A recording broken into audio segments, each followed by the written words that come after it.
When 8-year-old Maya dragged her skeptical mother toward an abandoned root cellar buried beneath 2 feet of snow in rural Montana, the entire town laughed. But what the little girl found inside that frozen Hobbit house would expose a 70-year-old secret worth $275 million. Before we explore this incredible story, make sure to smash subscribe because tomorrow we have an extra special story for you that will blow your mind. The wind in Frostridge, Montana didn't just blow, it carved. It howled through the abandoned storefronts on Main Street like a living thing with teeth, scraping ice against boarded windows and rattling chain-link fences that protected nothing but memory. The town had been dying since the copper mine closed in 1987, bleeding population year after year until only the stubborn, the broke, or the forgotten remained. Rachel Monroe was all three. At 32, she looked closer to 40. Her hands were calloused and scarred from years of turning wrenches in sub-zero temperatures. Her knuckles bore the permanent stains of engine grease that no amount of scrubbing could erase. She worked 3 jobs to keep the lights on in the small rental house she shared with her daughter. Mechanic at Holloway's Auto 3 days a week, handyman for Mrs. Chen's property management company on weekends, and occasional snow removal for anyone who could pay cash. The house they rented sat at the edge of town, where the pavement gave up and turned to gravel. It was a faded yellow structure with peeling paint and windows that rattled when the wind picked up. The furnace worked only when it felt like it, which meant Rachel had become an expert at layering blankets and duct-taping drafts. But it was theirs, at least for now, and that was more than some folks in Frostridge could say. Maya, her daughter, didn't seem to notice the cold the way other children did. She was small for 8, with dark braids her mother wove tight every morning and eyes that saw things others missed.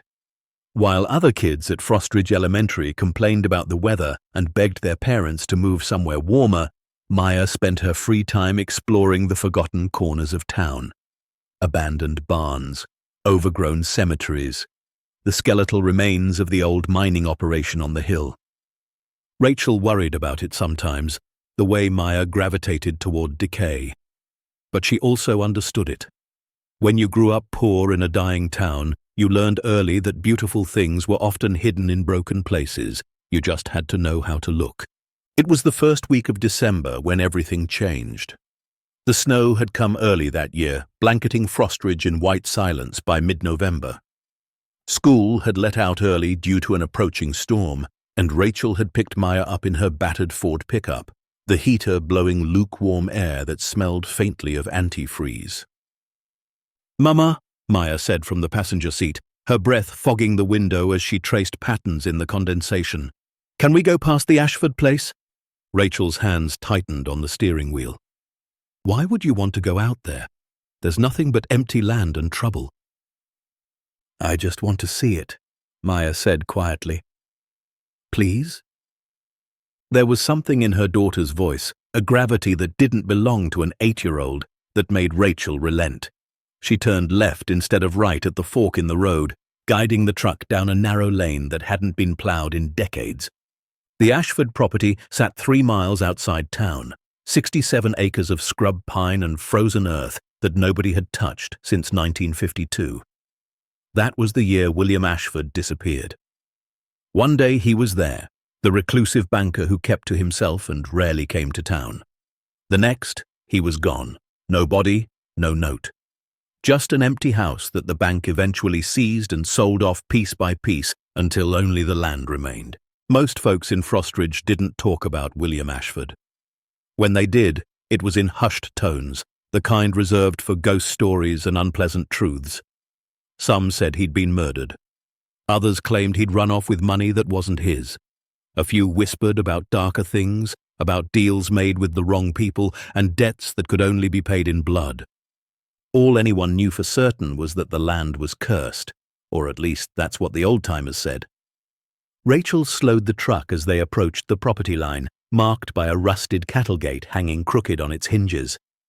Beyond it, the land rolled white and empty, dotted with the skeletal remains of old fence posts. "There," Maya said suddenly, pressing her small hand against the window. "Do you see it?" Rachel squinted through the falling snow. At first, she saw nothing but white. Then, as her eyes adjusted, she caught it.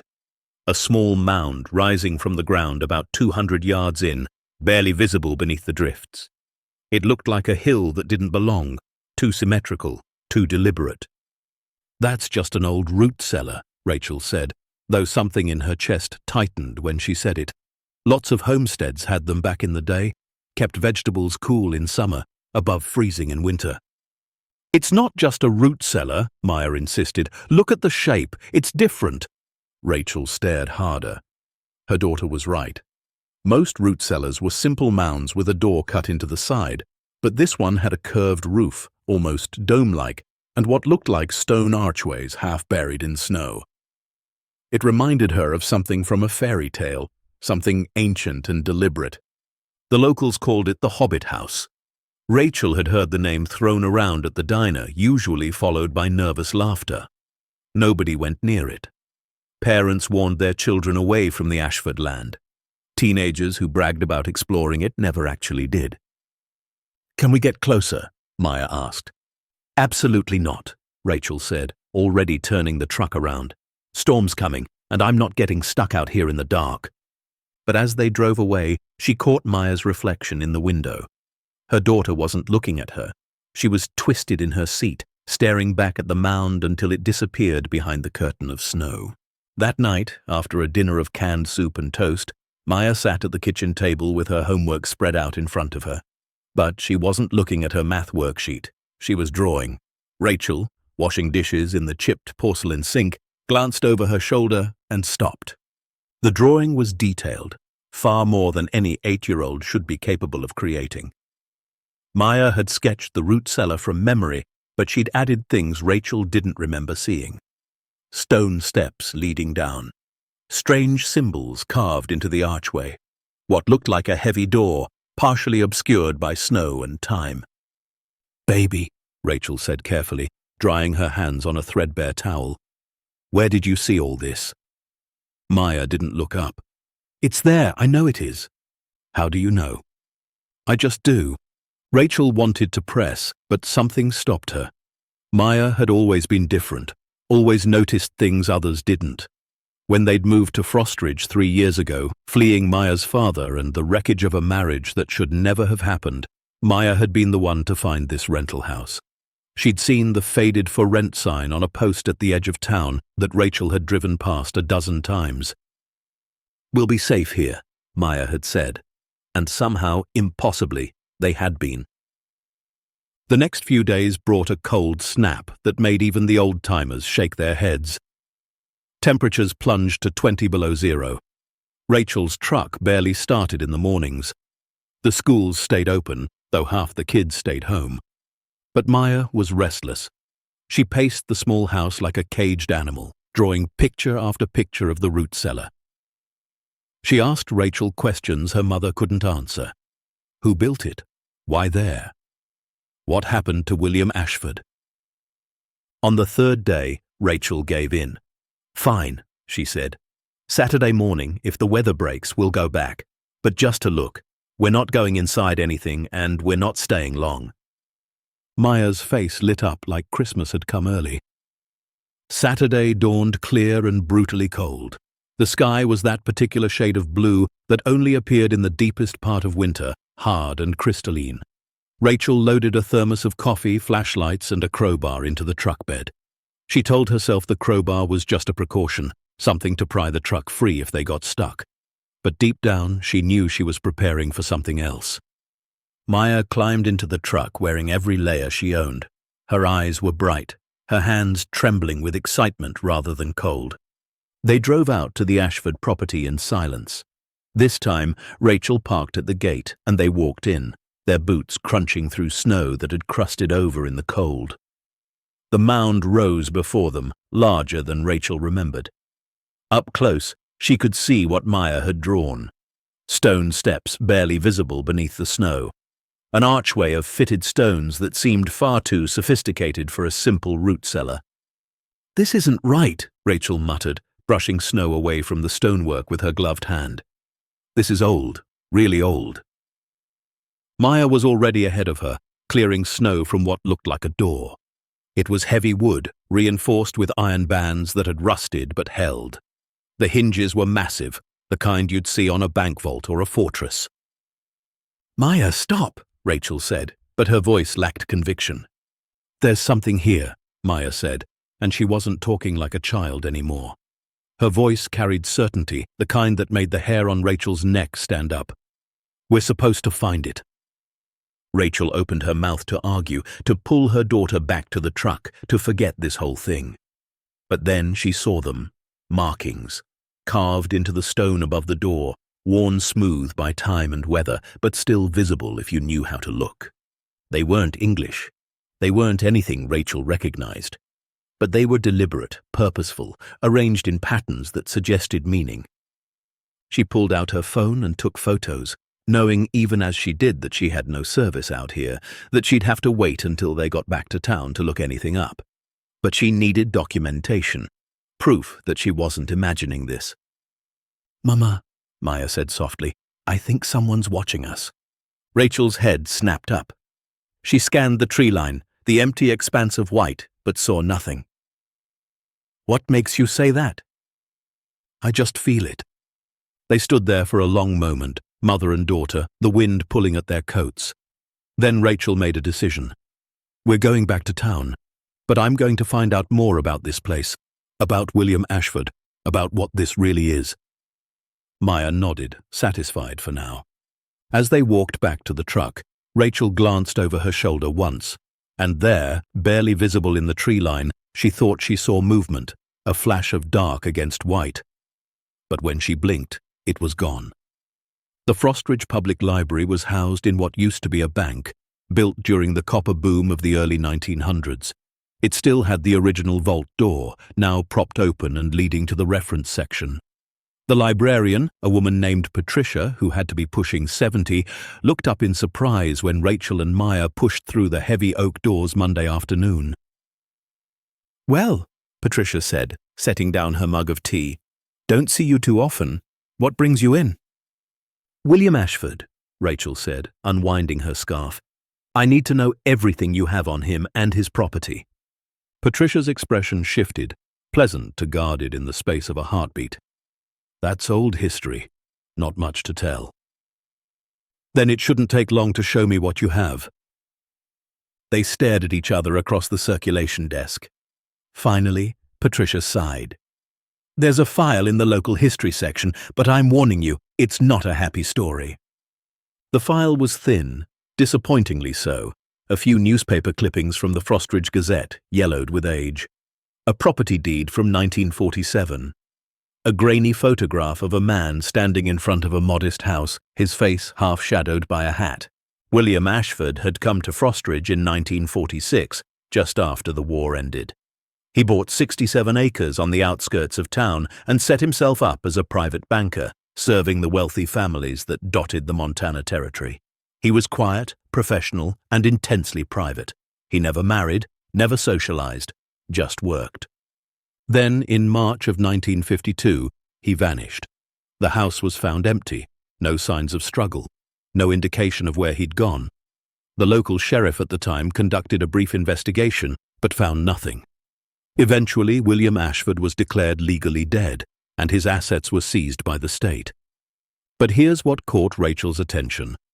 According to the property records, the root cellar wasn't mentioned in any of the original surveys. It appeared on a map from 1951, just 1 year before Ashford disappeared, labeled simply as storage structure. "Why would someone build something that elaborate just 1 year before vanishing?" Rachel asked, more to herself than to Patricia. The librarian, who had been shelving books nearby, paused. "Some folks say he was hiding something. Others say he was hiding from something. Either way, people in this town learned a long time ago not to ask too many questions about William Ashford." "Why not?" Patricia gave her a long look. "Because the people who did ask questions had a way of ending up in accidents, or moving away sudden-like, or just deciding it was better to mind their own business." A chill ran down Rachel's spine that had nothing to do with the temperature. "You're saying someone's been protecting his secret?" "I'm not saying anything," Patricia replied carefully. I'm just an old woman who's lived in this town her whole life and learned when to keep her mouth shut." Maya, who had been quiet through all of this, suddenly tugged on Rachel's sleeve. She was holding an old photograph she'd pulled from the back of the file. It showed the root cellar in what must have been its original state, before decades of snow and time had worn it down. But it wasn't the structure itself that made Rachel's breath catch. It was what she could see through the open door in the photograph. Shelving, metal containers, and what looked like safety deposit boxes stacked floor to ceiling. "That's not a root cellar," Rachel whispered. "No," Patricia agreed quietly. "It never was." That night, Rachel couldn't sleep. She lay in bed staring at the water-stained ceiling, listening to the wind howl outside and her daughter's soft breathing from the next room. Her mind kept circling back to that photograph, to the markings above the door, to the way Patricia's voice had dropped when she talked about people who asked too many questions. What had William Ashford been hiding? And more importantly, who didn't want anyone to find it? At 6 in the morning, Rachel gave up on sleep. She made coffee and sat at the kitchen table with her laptop, pulling up everything she could find about William Ashford online. There wasn't much. A few genealogy sites listed him as deceased, date of death listed as March 15th, 1952, the day he disappeared. But one site, a forum dedicated to unsolved mysteries in Montana, had a thread about him. Most of it was speculation and conspiracy theories, but one post caught her attention. It was from someone with the username HistoryBuff47, who claimed their grandfather had worked as a courier for Ashford in the late 1940s. According to the post, Ashford had specialized in helping wealthy European families transfer assets to America during and after World War II. He'd acted as a middleman, securing valuables and holding them in trust until the families could safely reclaim them. But many of those families had perished in the Holocaust. Their assets had never been claimed. Rachel sat back, her coffee growing cold in her hands. If that was true, if even half of it was true, then what was buried in that root cellar wasn't just old papers and forgotten junk. It was evidence, history, maybe even unclaimed wealth that belonged to families who'd been murdered. "Mama?" She looked up to find Maya standing in the doorway, hair wild from sleep, clutching her favorite stuffed rabbit. "Bad dream?" Rachel asked. Maya shook her head. "I dreamed about the cellar. There were people there, but they were like shadows. They were waiting for someone to find them." Rachel felt goosebumps rise on her arms. "Come here, baby." Maya climbed into her lap. Too big for it, really, but Rachel held her anyway. "What if we're supposed to help them?" Maya asked quietly. "Help who?" "The shadow people, the ones who are waiting." Rachel kissed the top of her daughter's head. "Maybe we are," she said. "But if we do this, if we really dig into this, things might get complicated. People might not like it." "The people who had accidents?" Maya asked, and Rachel realized her daughter had heard more of the library conversation than she'd thought. "Yeah, those people." Maya was quiet for a moment. Then she said, "But someone has to look. Otherwise, the shadow people stay forgotten forever." Out of the mouths of babes, Rachel thought. "You're right," she said. "Someone has to look." The next day, Tuesday, Rachel took her lunch break from Holloway's auto and drove to the county clerk's office in the next town over. The clerk, a bored-looking woman named Jennifer, barely glanced up when Rachel requested all property records related to the Ashford land.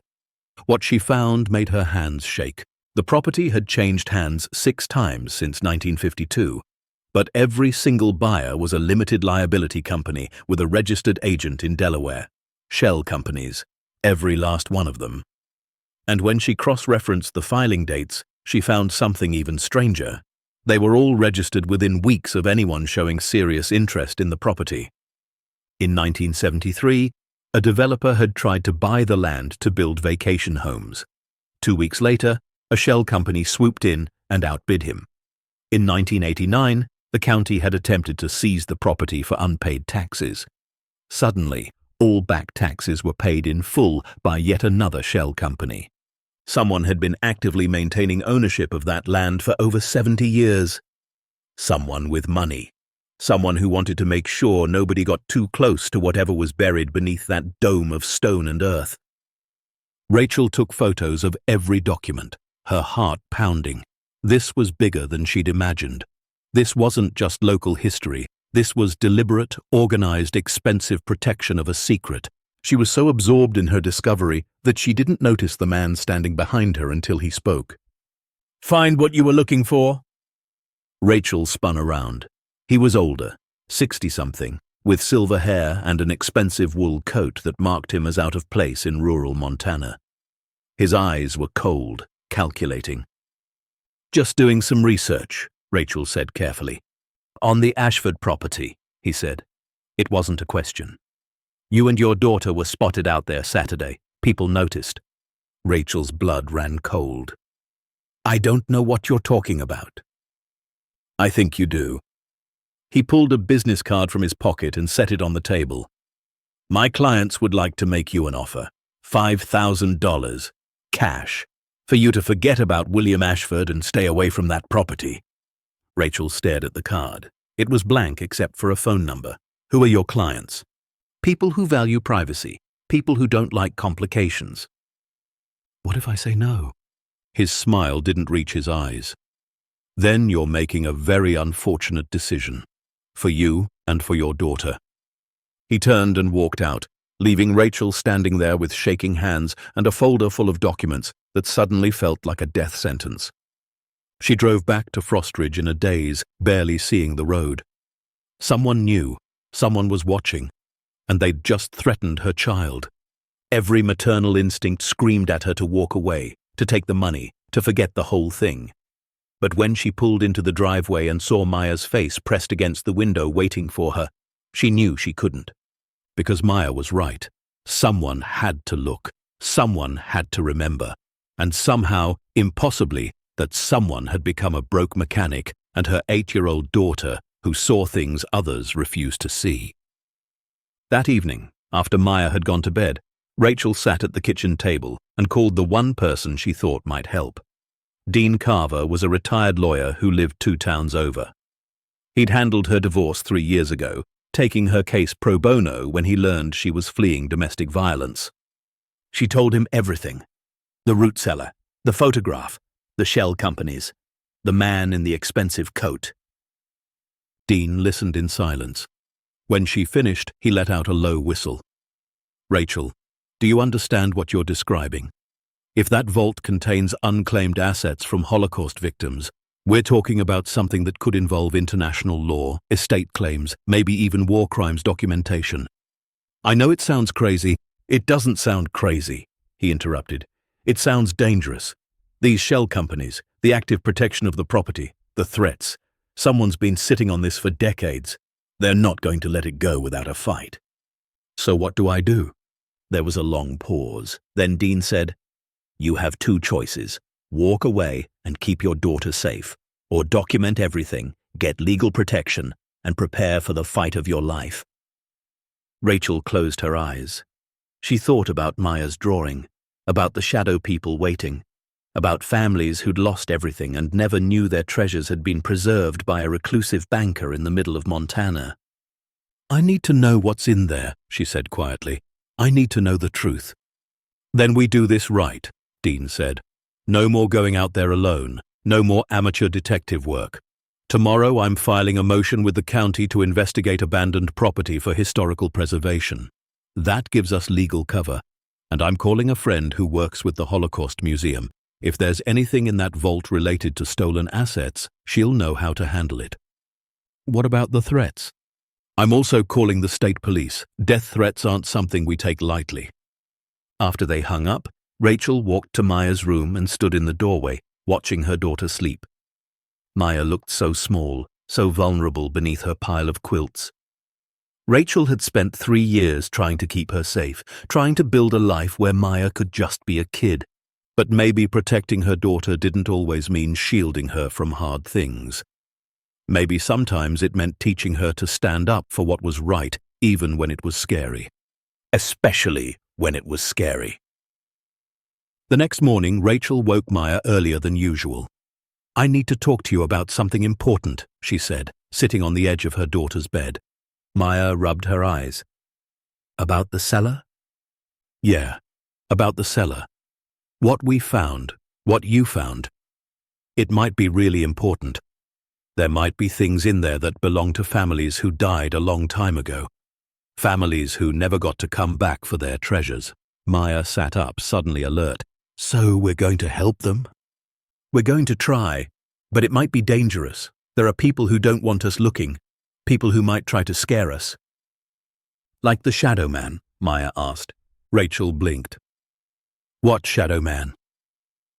"The one I saw in the trees, the one watching us." So Maya had seen someone that day. Rachel's hands clenched into fists. "If we do this," she said carefully, "we do it together. And if I ever say we need to stop, we stop. Deal?" Maya nodded solemnly. "Deal." They shook on it, and Rachel felt the weight of the decision settle into her bones. There was no going back now. By Thursday, Dean had assembled a small team. There was himself, providing legal counsel. Dr. Sarah Kim, a historian specializing in World War II asset recovery. Officer Rodriguez from the state police, assigned to investigate the threats. And Rachel and Maya, the unlikely pair who'd stumbled onto something that had been hidden for over 70 years. They gathered at Dean's office in Helena, a 3-hour drive from Frostridge. Maya sat at the conference table with a coloring book, but Rachel could tell she was listening to every word. "Here's what we know," Dr. Kim said, spreading documents across the table. "William Ashford worked for several private banks in Europe before immigrating to America in 1946. During the war, he helped Jewish families and other refugees move assets out of Nazi-occupied territories. After the war, many of those families were gone, murdered, their claims unrecorded." She pulled up a photograph on her laptop. "This is a list of asset transfers Ashford handled between 1942 and 1945. Over 200 families, millions in gold, jewelry, artwork, and cash. All of it supposedly held in trust at various American banks." "But," Rachel prompted, "but most of those banks have no record of the deposits. The assets vanished. We've always assumed they were stolen, either by the banks themselves or by corrupt officials. But what if they weren't stolen? What if Ashford, not trusting the banks, moved everything to a private location?" "The root cellar," Rachel breathed. "Exactly. And if I'm right, what you found isn't just a hidden vault. It's one of the largest caches of unclaimed Holocaust assets in North America." The room fell silent. Even Maya had stopped coloring. Officer Rodriguez leaned forward. "That explains the shell companies. Whoever knows about this has been sitting on it, probably waiting for the statute of limitations to run out on any legal claims." "But there is no statute of limitations on stolen property," Dean said. "Especially not property stolen during war crimes." Dr. Kim nodded. "Which means if we can prove what's in that vault, we can return it to the rightful heirs, but we need access, and we need protection." They spent the next 2 hours planning. Dean would file an emergency court order for access to the property. Dr. Kim would bring a team of experts to document everything. Officer Rodriguez would provide security, but first, they needed more proof. They needed to know for certain what was inside, which meant Rachel and Maya had to go back to the root cellar one more time. Friday morning dawned cold and clear.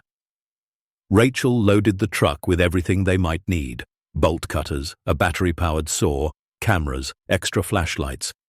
Dean and Dr. Kim would meet them at the property at noon with the court order. Until then, Rachel and Maya were going to do what they did best: look at things others refused to see. They drove out to the Ashford property in silence, both lost in thought. When they reached the gate, Rachel cut the chain with bolt cutters and drove through. Her hands were steady on the wheel, but her heart was racing. The root cellar rose before them, silent and ancient in the morning light. They parked and walked toward it, their boots crunching through crusted snow. "You ready?" Rachel asked. Maya nodded, squeezing her mother's hand. Together they approached the door. This time, Rachel didn't hesitate. She wedged the crowbar into the gap between door and frame and pulled with all her strength. The wood groaned, centuries-old hinges shrieking. Snow and ice crumbled. And then, with a final crack, the door swung open. Cold air rushed out, carrying the smell of stone and time and secrets kept too long. Rachel clicked on her flashlight and stepped inside. The flashlight beam cut through darkness so absolute it felt solid. Rachel's breath came out in white puffs, immediately swallowed by the cold. Behind her, Maya gripped the back of her mother's coat, silent but present. They stood in a corridor. Not a simple cellar, but a corridor with walls of fitted stone that descended into the earth at a gentle slope. The craftsmanship was extraordinary. Each stone had been cut and placed with precision, the mortar between them still intact after 7 decades. "This is impossible," Rachel whispered. Her voice echoed strangely, as if the space went on far longer than it should. "Nobody builds something like this for storing vegetables." Maya pointed to the left wall where more of those strange symbols had been carved. They ran the length of the corridor like a message in a language neither of them could read. Rachel photographed everything, her phone camera clicking in the silence. They moved deeper, step by careful step. The temperature dropped the farther they went. Rachel could see her breath crystallizing in the air. After about 30 feet, the corridor opened into a chamber. Rachel stopped so suddenly that Maya bumped into her back. "Oh my God!" The chamber was roughly 20 feet square with a vaulted ceiling that disappeared into shadow. But it was what filled the space that stole Rachel's breath. Metal shelving units lined every wall, floor to ceiling, and on those shelves sat row after row of containers. Some were simple metal boxes, others were ornate wooden cases with brass fittings. Still others looked like miniature safes, each with its own combination lock. Everything was covered in a fine layer of dust, but beneath it, Rachel could see that nothing had rusted. The air down here was too cold, too dry. The permafrost had preserved everything in a state of frozen suspension. "Mama," Maya said softly, "there's more." She pointed to an opening at the far end of the chamber, another corridor leading deeper still. Rachel's hands were shaking now, not from cold, but from the magnitude of what they'd found. This wasn't a vault, it was a complex, an underground facility that must have taken years to build.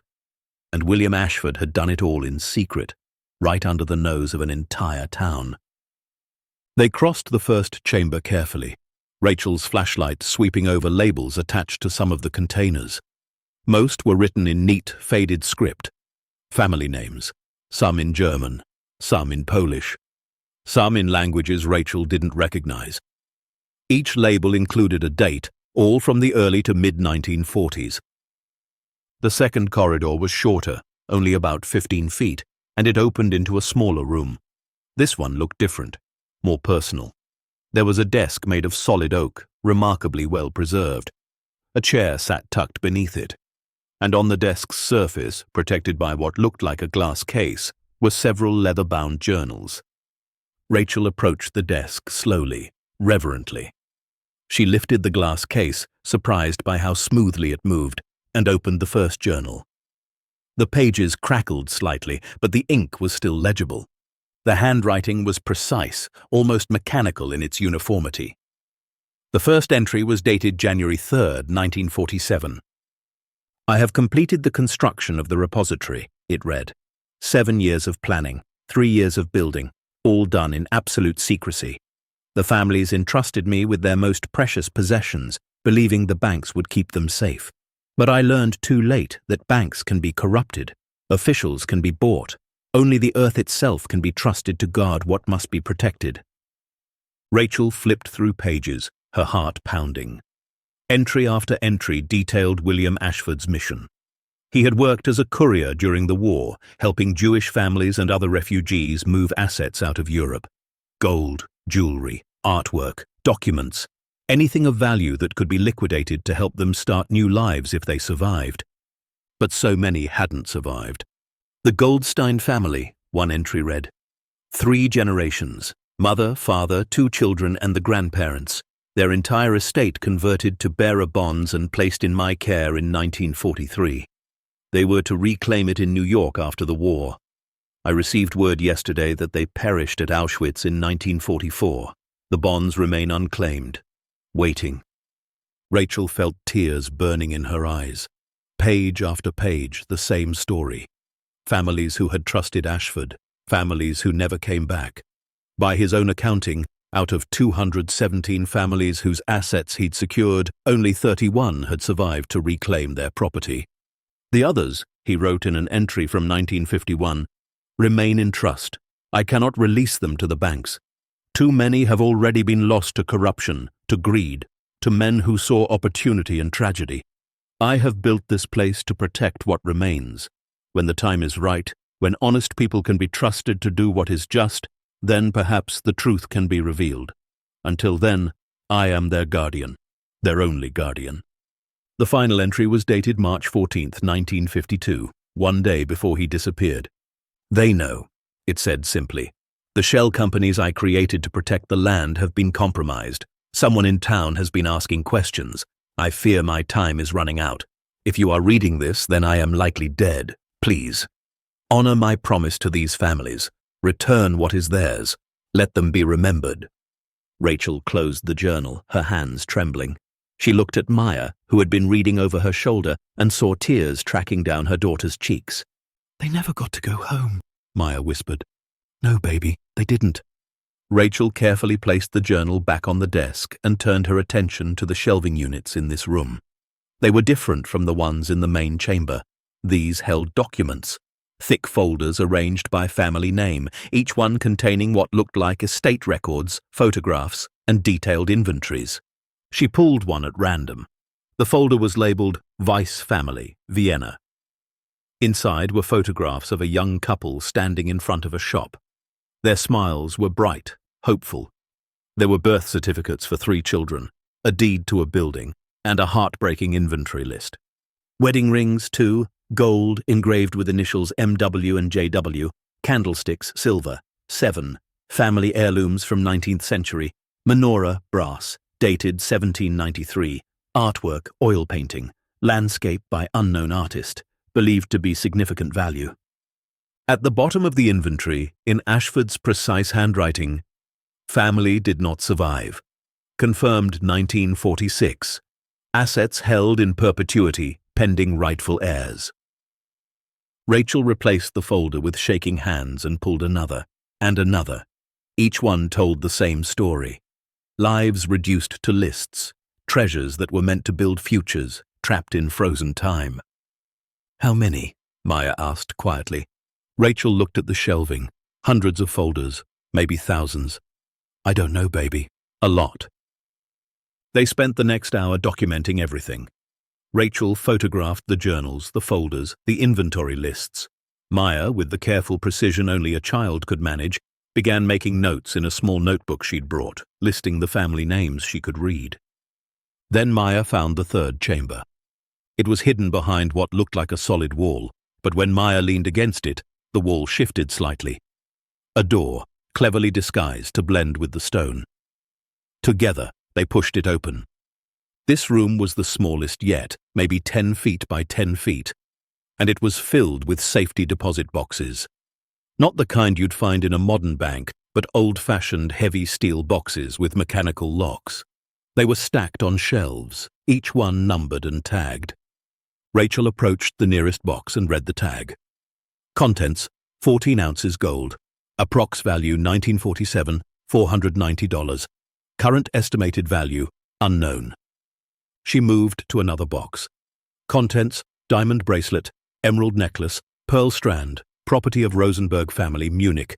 Approx value, 1947, $3,200. Box after box. Gold, jewelry, precious stones, bearer bonds. Some contained things of sentimental rather than monetary value. Photographs, letters, a child's toy. But most held wealth.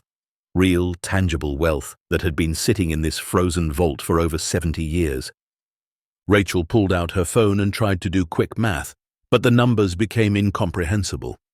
If each box averaged just $10,000 in current value, and there were at least 100 boxes she could see, that was already $1 million. But many of these boxes had to be worth far more. The gold alone, given how prices had skyrocketed since the 40s, could be worth millions. Dr. Kim's estimate of unclaimed Holocaust assets suddenly seemed conservative. "Mama," Maya said urgently, "I hear something." Rachel froze. She strained to listen. At first, there was nothing but the sound of their breathing and the faint creak of old wood settling. Then she heard it too. Footsteps. Above them, on the surface. Someone was walking around the root cellar entrance. Rachel's first instinct was to call out, to assume it was Dean and Dr. Kim arriving early. But something stopped her. They weren't supposed to be here for another hour. And whoever was walking up there was moving slowly, deliberately, searching. She grabbed Maya's hand and pulled her back toward the main chamber, moving as quietly as possible. They reached the desk and Rachel quickly closed the glass case over the journals, trying to leave everything as they'd found it. The footsteps grew louder, closer to the entrance. Rachel's mind raced. They were trapped. There was only one way in and out, and someone was standing right at the exit. She looked around desperately for another option, another corridor, another door. Nothing. Then Maya tugged her sleeve and pointed up. Rachel followed her gaze and saw it. A ventilation shaft, barely visible in the shadows of the vaulted ceiling. It was small, maybe 2 feet square, but it was there. The question was whether they could reach it. Rachel dragged the desk chair to the center of the room and climbed onto it. She could just barely reach the shaft opening. It was covered with a metal grate, but when she pulled, it came away easily. The screws rusted through. "Can you climb?" she whispered to Maya. Her daughter nodded. Rachel lifted Maya onto her shoulders. The 8-year-old grabbed the edges of the shaft and pulled herself up with surprising strength. Within seconds, she'd disappeared into the darkness. The footsteps were at the entrance now. Rachel could hear the door creaking open. She jumped, caught the edge of the shaft, and pulled with everything she had. Her arms screamed in protest, her shoulders burned. But fear gave her strength she didn't know she possessed. She hauled herself up and into the shaft, just as light spilled into the corridor below. The shaft was cramped and cold, the metal walls pressing in from all sides. Rachel couldn't see Maya in the darkness ahead, but she could hear her daughter crawling. She followed, moving as quickly and quietly as she could, praying the metal wouldn't creak and give them away. Behind her, she heard voices. Male. More than one person. "Someone's been here recently," one voice said. "Look at the footprints in the dust." "Search everything," another voice commanded, "and find those damn journals. We should have destroyed them decades ago." Rachel's blood ran cold. These weren't curious townspeople. These were the people who'd been protecting the secret. The people behind the shell companies. The people who'd threatened her. What happens next will expose a conspiracy that reaches the highest levels of power, reveal why an entire town stayed silent for 70 years, and show us how sometimes the smallest voices carry the biggest truths. Stay tuned to see what happens next. If you're enjoying the story, please like, share, and subscribe for more. Rachel crawled faster, ignoring the pain in her knees and elbows as they scraped against metal. The shaft seemed to go on forever, a claustrophobic tunnel that twisted and turned through the earth. Behind her she could hear the men moving through the chambers, their voices echoing up through the ventilation system. "The Ashford journals are still here," one said, "along with all the inventory records. If anyone sees these—" "They won't," the commanding voice cut him off. "We've kept this quiet for 73 years. We're not losing control now." "What about the woman and her kid? They've already seen too much." A long pause. Then, "We'll handle them, same way we handled everyone else who got too curious." Rachel's heart hammered against her ribs. She pushed forward, following the faint sounds of Maya ahead. Finally, after what felt like hours but was probably only minutes, she saw light. Grey winter light filtering down from above. Maya was crouched at a grate, pushing at it with small hands. Rachel reached her and added her own strength. The grate popped free and fresh, cold air rushed in. They were at ground level, about 50 yards from where they'd entered, hidden behind a cluster of pine trees. Maya scrambled out first, then Rachel pulled herself through, her muscles screaming. They emerged into the snow, gasping, hearts pounding. "Run," Rachel whispered. "Back to the truck, now." They ran, keeping low, using the trees for cover. Rachel could see the root cellar entrance from here, and parked near it were two black SUVs with tinted windows. The same kind of vehicles that had been parked at her house that day Everett had warned her away. They reached Rachel's truck, and she fumbled with the keys, her hands shaking so badly she nearly dropped them. Finally, the door unlocked.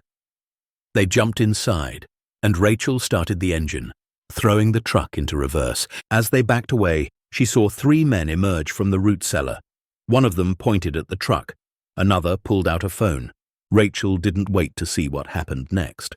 She spun the truck around and floored it, tires spinning in the snow before finding purchase. They flew down the dirt road, branches scraping the sides of the vehicle. "Are they following us?" Rachel asked, eyes on the rearview mirror.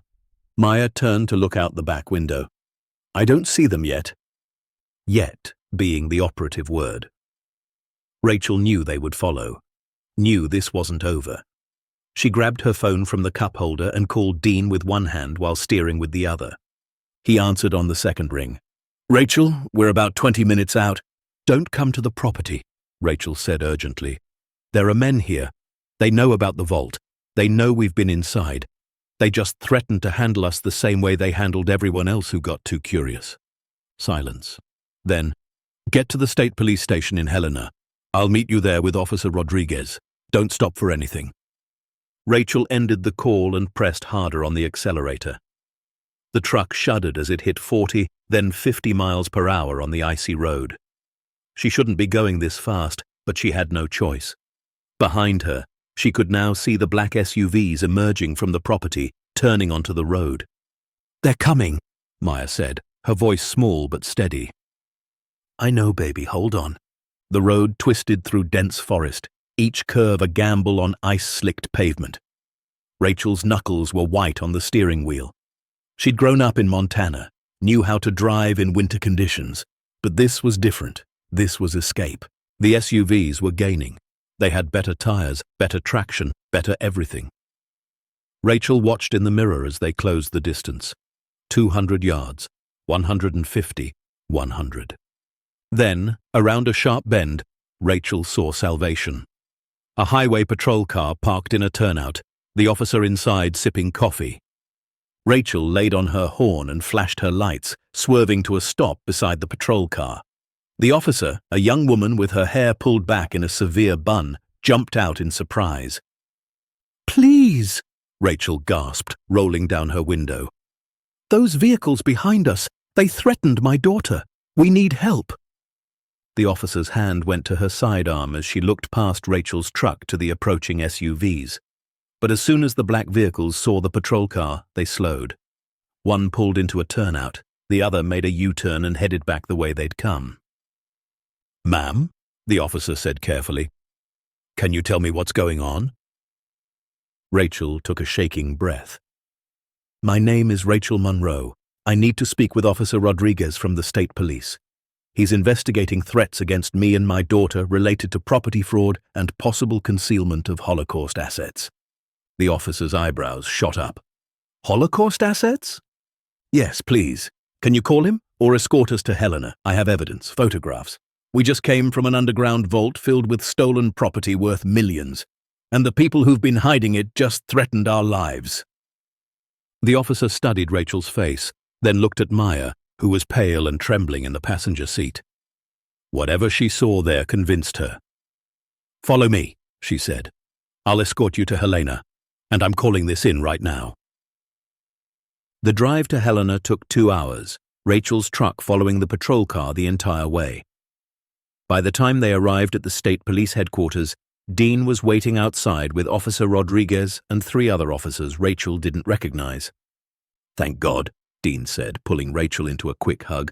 "Are you both okay?" "Physically, yes," Rachel said. "But Dean, it's bigger than we thought. So much bigger." Inside, in a secure conference room, Rachel and Maya told them everything. Rachel showed them the photographs on her phone, the journals, the inventory lists, the safety deposit boxes, the family photographs. Maya, with her small notebook, read off the names she'd recorded. Weiss family, Goldstein family, Rosenberg family, Cohen family, Lieberman family. The list went on and on. 37 names that an 8-year-old girl had carefully written down because she understood, in her child's way, that names mattered, that remembering mattered. Officer Rodriguez was already on the phone with federal authorities. Dr. Kim, who arrived an hour later, went pale as she looked through Rachel's photographs. "This is unprecedented," she whispered. "I've spent 20 years researching stolen Holocaust assets. I've helped return millions to families. But this is one of the largest caches I've ever seen.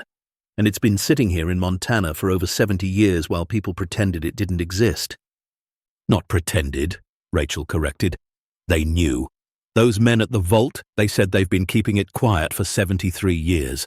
They knew exactly what was down there." "Who are they?" Rodriguez asked. Rachel shook her head. "I don't know, but they had expensive SUVs, expensive clothes. These aren't working-class people. These are people with money and power." Dean was already working his laptop, pulling up the shell company records Rachel had found at the county clerk's office. "I'm tracing the ownership," he said. "The companies are registered in Delaware, but every company has to have a registered agent, someone local who receives legal documents." He typed furiously, following a trail of digital breadcrumbs. Then he stopped, his face going white. "What?" Rachel asked.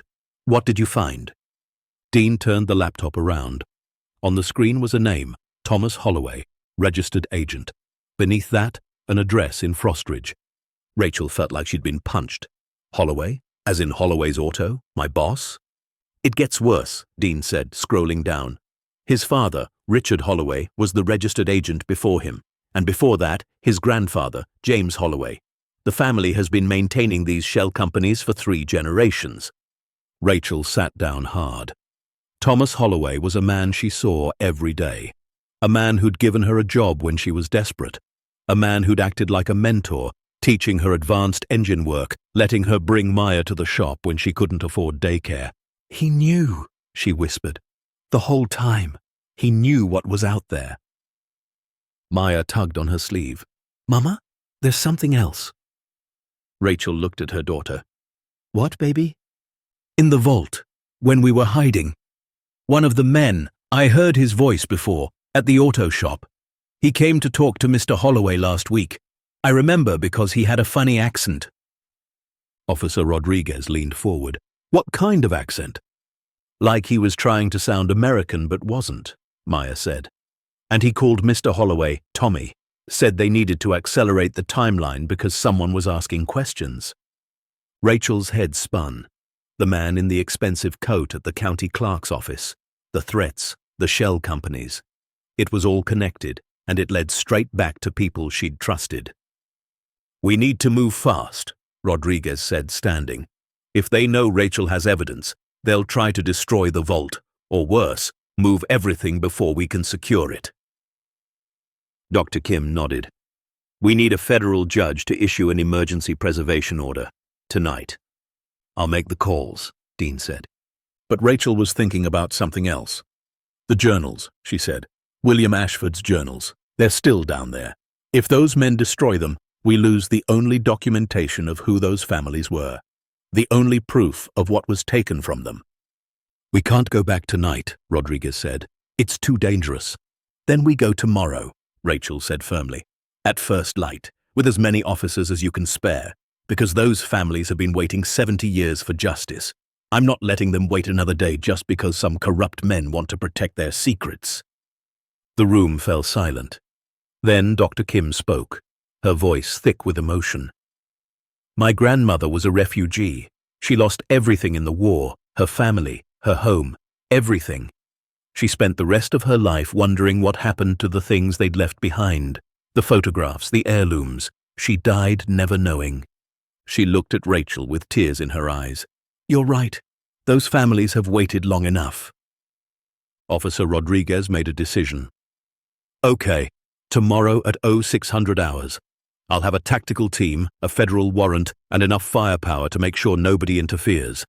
Dr. Kim, you'll bring your documentation team. Dean, you'll handle the legal side. Rachel." "I'm coming," Rachel said. Maya too. This started with us. We see it through. Rachel, Dean started to protest. No, she cut him off. My daughter found this. She trusted her instincts when everyone else was too afraid to look. She deserves to be there when we make it right. Maya reached over and squeezed her mother's hand. That night, Rachel and Maya stayed in a hotel in Helena under police protection. 2 officers stood guard outside their room. Rachel couldn't sleep. Every time she closed her eyes, she saw the photographs in those folders, the smiling families, the children who would never grow up, the grandparents who'd saved every penny to leave something for the next generation. Around midnight, she got up and walked to the window. Snow was falling again, soft and silent. Somewhere out there, in the frozen ground, 217 families' worth of memories waited in the dark. Maya appeared beside her, dragging a blanket. You're thinking about them, she said. Rachel nodded, wondering what they were like, what their lives were like before everything was taken away. I think they were regular people, Maya said, like us, just trying to take care of their families. Out of the mouths of babes, Rachel thought again. You're right. They were just like us, which is why we have to do this, why we have to fight. Maya leaned against her mother. Are you scared? Terrified, Rachel admitted. But sometimes being brave doesn't mean not being scared. It means being scared and doing it anyway. Because it's right? Because it's right. They stood together at the window, watching the snow fall, both knowing that tomorrow would change everything. For them, for Frostridge, and for families around the world who would finally learn what had become of the treasures their grandparents had entrusted to a lonely banker in Montana. Tomorrow, the truth would come to light. And no amount of money, no amount of power, no amount of threats could keep it buried any longer. And because an 8-year-old girl had looked where others refused to see, and in doing so, she'd given the dead a voice they'd been denied for over 70 years. Dawn broke cold and hard over Helena, the sky bruised purple and orange. Rachel stood in the hotel parking lot watching the tactical team assemble. 6 state police vehicles, 2 unmarked federal cars. Dr. Kim's white van filled with documentation equipment. And standing in the center of it all, Officer Rodriguez in full tactical gear, briefing his team. Rachel held Maya's hand tight, both of them bundled in every layer they owned. Her daughter's eyes were wide but focused, taking in everything with that peculiar intensity that had started this entire journey. Dean approached them carrying 2 bulletproof vests, child-sized and adult. I know you're determined to come, he said quietly, but please, wear these. If anything goes wrong, nothing's going wrong, Rachel said, but she took the vests. She helped Maya into hers first, adjusting the straps, then put on her own. The weight felt both protective and ominous. Dr. Kim joined them, her breath fogging in the frigid air. I've been on the phone with the Holocaust Museum all night. They're sending a team from DC, but they won't arrive until tomorrow. So today, it's just me and my assistant documenting everything. I need you to understand how important this is. Every photograph, every document, every single item in that vault represents a life, a story. We cannot afford to miss anything. We won't, Rachel promised. The convoy rolled out at exactly 6 in the morning, a procession of official vehicles heading through the grey dawn toward Frostridge. Rachel and Maya rode with Officer Rodriguez, who'd insisted they stay close to law enforcement at all times. As they drove, Rodriguez explained the operation. We have a federal warrant to seize the property and all contents for investigation. We also have arrest warrants for Thomas Holloway and 2 associates based on the threats against you and evidence of property fraud. The local sheriff has been notified and ordered to assist. Will he? Rachel asked. The sheriff's lived in Frostridge his whole life. For all we know, he's part of this too. Rodriguez's jaw tightened. If he is, he'll be arrested alongside the others. They arrived at the Ashford property at 7:15, just as full light broke across the frozen landscape. Rachel's heart sank when she saw what waited for them. A crowd had gathered at the property line, maybe 40 people, bundled in winter coats, some holding signs. As the convoy approached, Rachel could read what the signs said. Leave our history alone. Outsiders go home. Ashford property private, keep out. Jesus, Dean muttered. How did they know we were coming? Small town, Rodriguez said grimly. Word travels fast. The convoy stopped at the gate. Rodriguez stepped out first, flanked by 2 officers. He approached the crowd with his badge raised. This property is under federal investigation. You need to disperse immediately.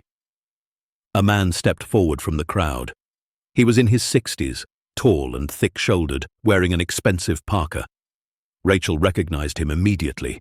Thomas Holloway. Her boss, the man who'd smiled at her every morning for 3 years while hiding a 70-year-old secret.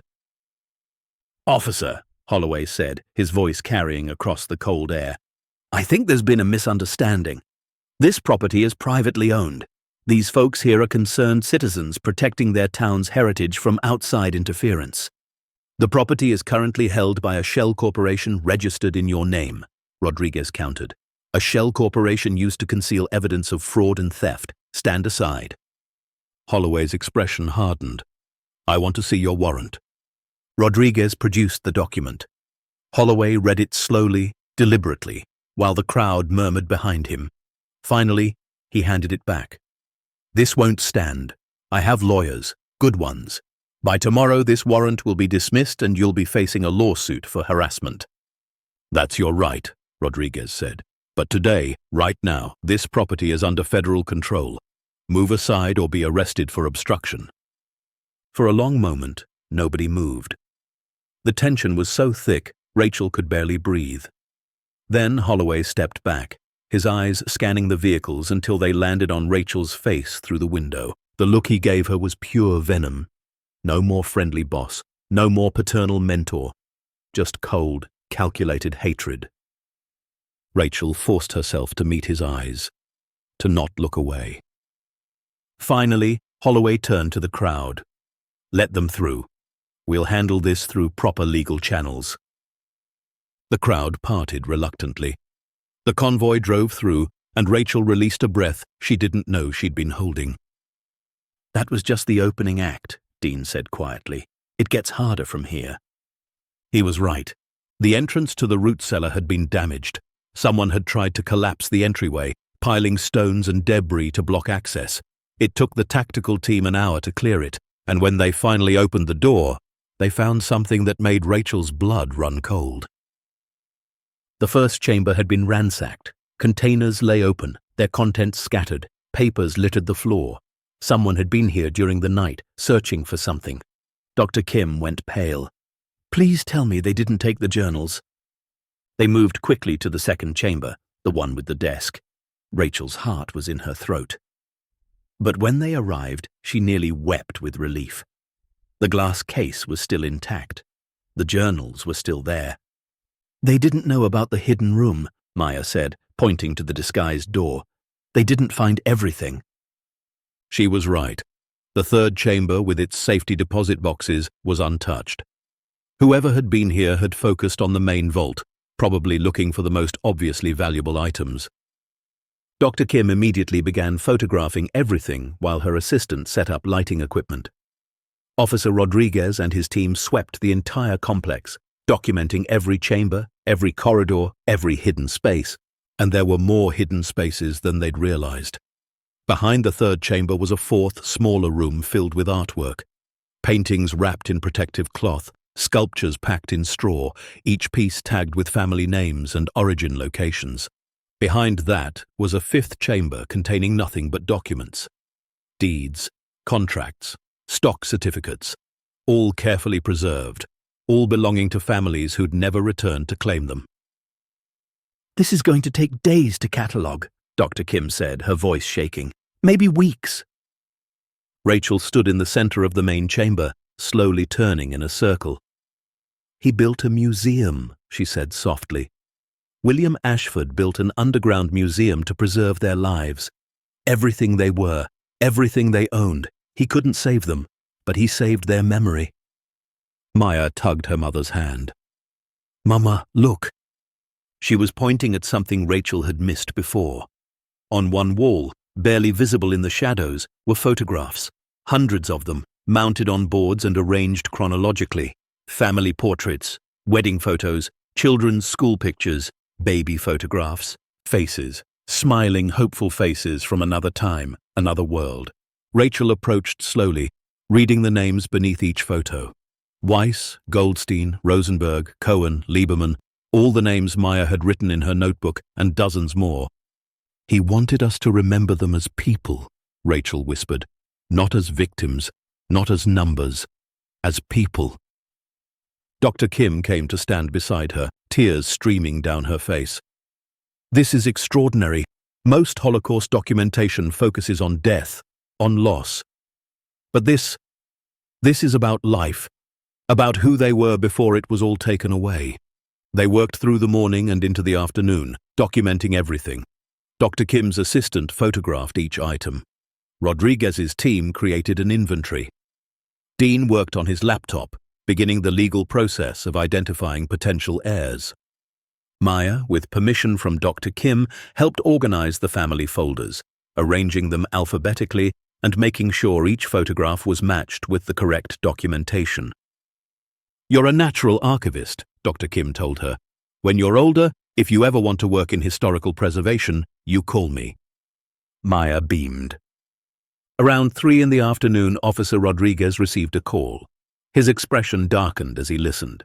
When he hung up, he gathered everyone in the main chamber. "We have a problem," he said. "Thomas Holloway's lawyers have filed an emergency motion to halt our investigation.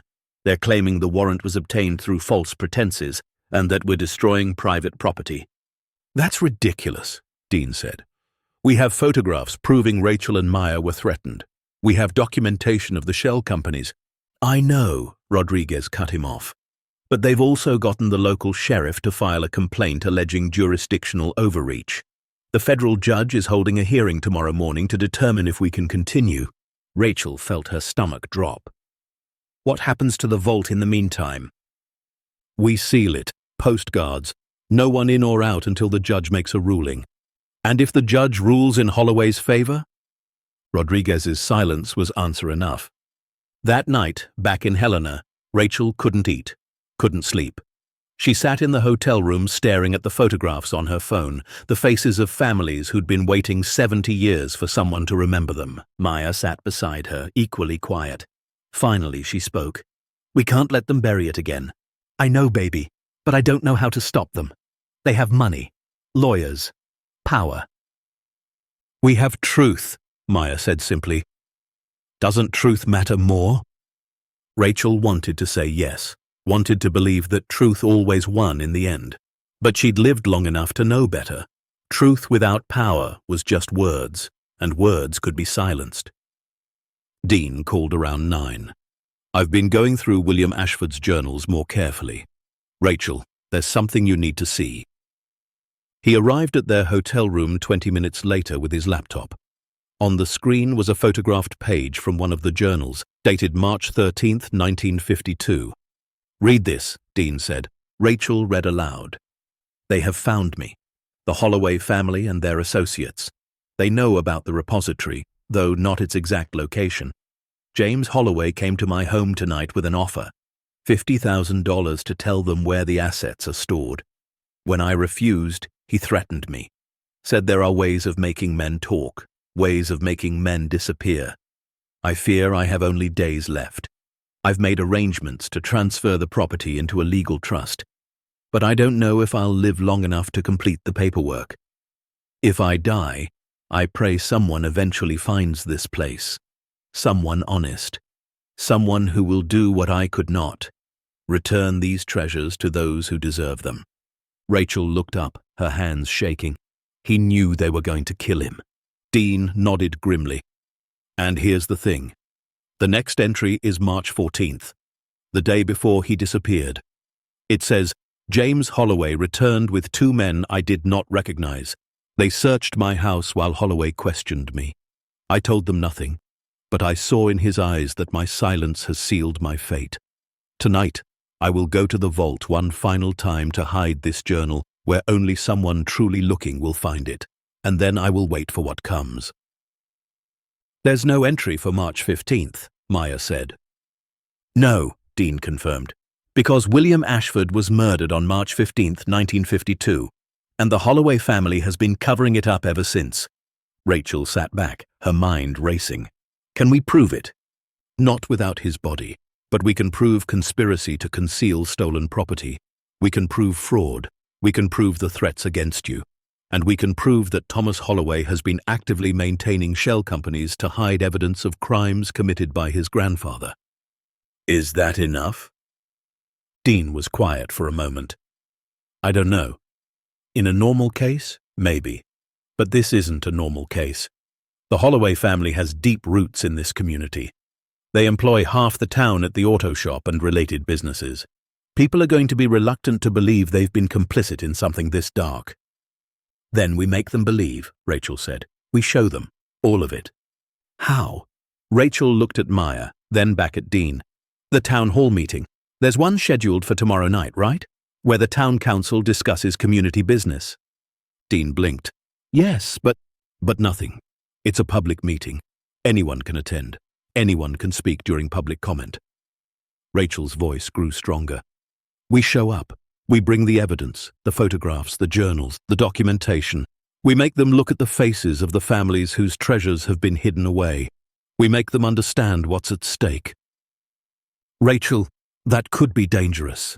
If Holloway and his people are there, let them be there, Rachel said fiercely. Let them face the truth in front of the entire town.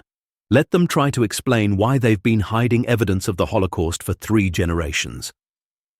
Dean studied her face. Then he smiled. You know what? That's either brilliant or crazy. Possibly both. Probably both, Rachel agreed. But it's all we've got. The next day, the federal judge ruled that the investigation could continue, but with limitations. No items could be removed from the vault without documented provenance. No media could be present during the documentation process. And Thomas Holloway would be allowed supervised access to review the inventory as a representative of the property owner. It was a partial victory that felt like a defeat. But Rachel was already focused on the evening. On the town hall meeting that could change everything. She dressed carefully that night, choosing her best jeans and a simple sweater. Maya wore her Sunday dress, the one they'd bought second-hand for school pictures. Dean had printed out dozens of photographs from the vault. Dr. Kim had prepared a brief presentation on Holocaust asset recovery. Officer Rodriguez, though he couldn't officially participate, promised to be present in case things got heated. The Frostridge Town Hall was a modest building on Main Street, its brick facade dating back to the 1920s. When Rachel and Maya arrived at 7, the parking lot was already full. Word had spread about what they planned to do. Inside, every seat was taken. People lined the walls. The room buzzed with tension and anticipation. At the front, the 5 members of the town council sat behind a long table, and in the front row, flanked by 2 men in expensive suits, sat Thomas Holloway. He watched Rachel enter with cold, calculating eyes. The meeting began with standard business. Budget reports, planning commission updates, a discussion about snow removal contracts. Rachel sat through it all, Maya beside her, Dean on her other side. Her heart pounded so hard she could barely hear the speakers. Finally, the council president, a woman named Margaret Chen, cleared her throat. We'll now open the floor to public comment. Each speaker has 3 minutes. Rachel stood before she could lose her nerve. I'd like to speak. Margaret nodded. State your name for the record. Rachel Monroe.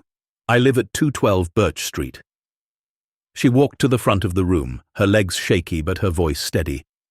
Maya followed, carrying a folder of photographs. Rachel faced the crowd. Familiar faces stared back. People she'd fixed cars for, people who'd hired her to repair fences and patch roofs, people who'd lived alongside her for 3 years. 3 weeks ago, she began, my daughter found something on the old Ashford property, something that's been hidden for over 70 years. She paused, letting that sink in. We found an underground vault containing the stolen assets of over 200 Jewish families who died in the Holocaust. The room erupted in murmurs. Margaret banged her gavel. Order! Let her speak. Rachel continued. These families trusted a man named William Ashford to protect their treasures during World War II.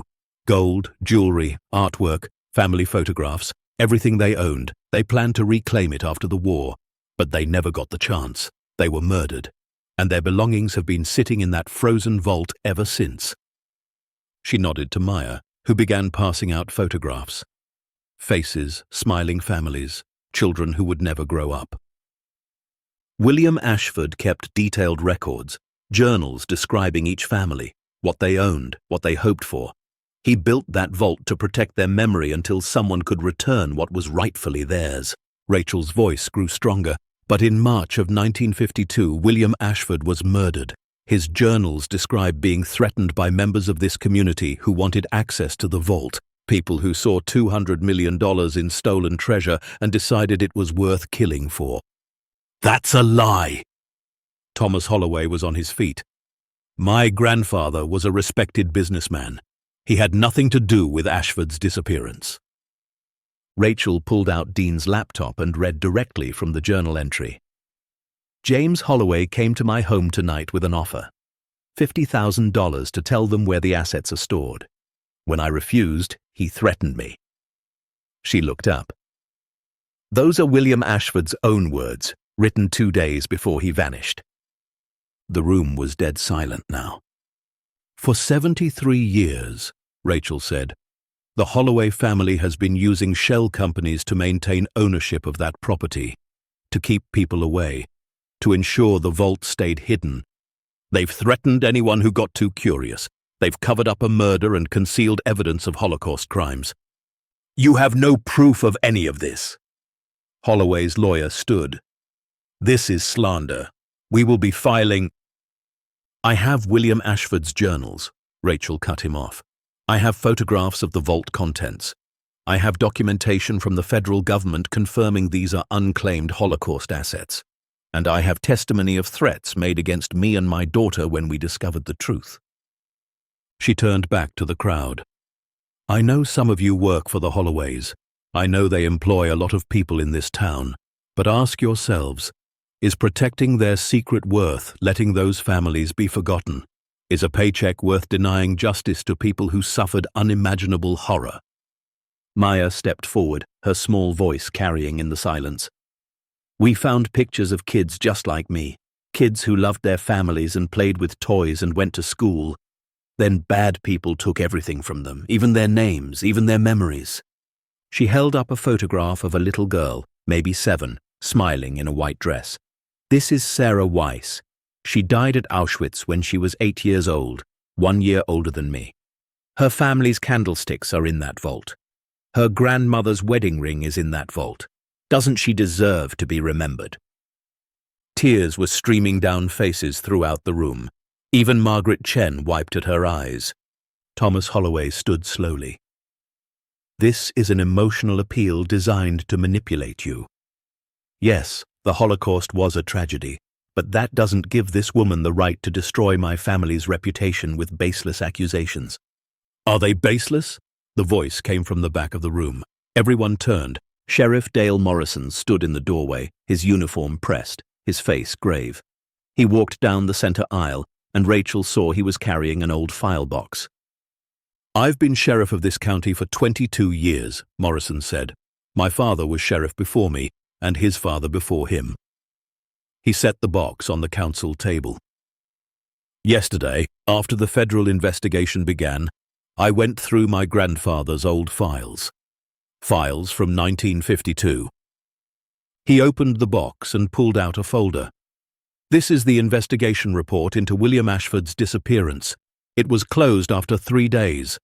Listed as voluntary missing person, no foul play suspected.